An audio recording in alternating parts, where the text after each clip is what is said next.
This is a walk through the train now, so you go through, see some of the places where you have your lunch, and then you can go on to the sleeping cars.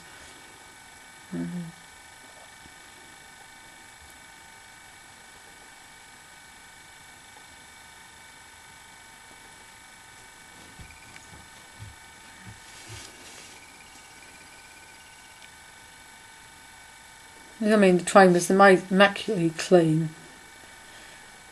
So.